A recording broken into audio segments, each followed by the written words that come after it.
নমস্কার বন্ধুরা, সবাই কেমন আছো? আশা করি সবাই ভালো আছো, আর আমিও ভালো আছি। আজকে দুপুরবেলার আয়োজন হচ্ছে পনির, মাছ আর সাথে হচ্ছে ডাল, আলু সিদ্ধ। তো চলো এগুলো কীভাবে রান্না করছি তোমাদের সঙ্গে শেয়ার করি। কৌশানি মাছ খেতে ভালোবাসে না, তাই কৌশানির জন্য এই পনির রান্না করব। পনির রান্না করতে আমার কী কী লাগছে দেখো। গোটা গরম মশলা, তো গরম মশলা হচ্ছে এলাচ, দারচিনি, লবঙ্গ আর একটু আদা বাটা আর একটা কাঁচা লঙ্কা বাটা দিয়ে একসাথে নাড়াচাড়া করে এর মধ্যে লাগছে হচ্ছে আমার একটুখানি বাদাম বাটা লাগছে, বাদাম এই যে, আর সাথে লাগছে হচ্ছে গুঁড়ো দুধ, একটু গরম জলে গুলিয়ে নিতে হবে।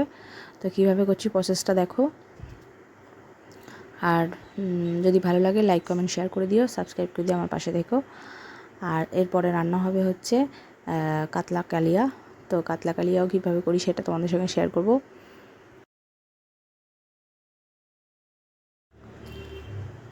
দেখো, বাদাম বাটাটা দিয়ে দেওয়ার পর একটু নাড়াচাড়া করলাম। এই যে হচ্ছে এটা গুঁড়ো দুধটা একটুখানি ভালো করে এটাকে ফাটিয়ে নিতে হবে। গুঁড়ো দুধটা নিয়ে এটাই হচ্ছে গ্রেভি হবে দুধ দিয়ে।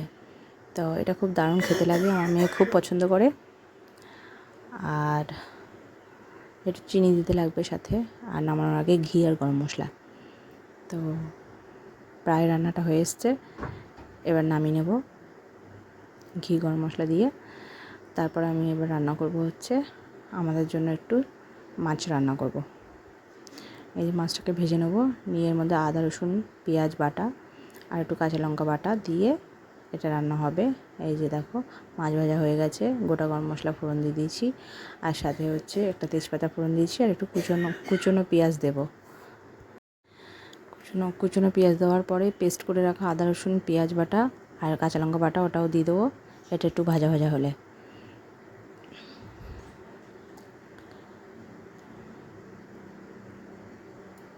ভাজা ভাজা হয়ে গেছে, এবার দিয়ে দিলাম বাটাগুলো। তারপরে একটুখানি চিনি আর নুন আর হলুদ দেবো।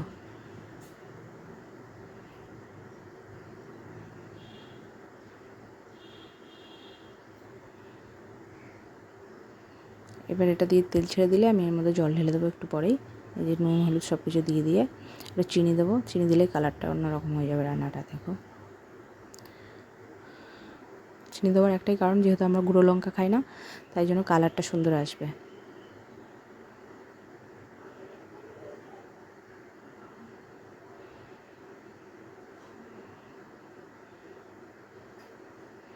জল দিয়ে দিয়েছি, দেওয়ার পরে মাছ দিয়ে দেবো, দিয়ে 2-5 মিনিট রাখবো। নামানোর আগে ঘি গরম মশলা দিয়ে নামিয়ে নেবো।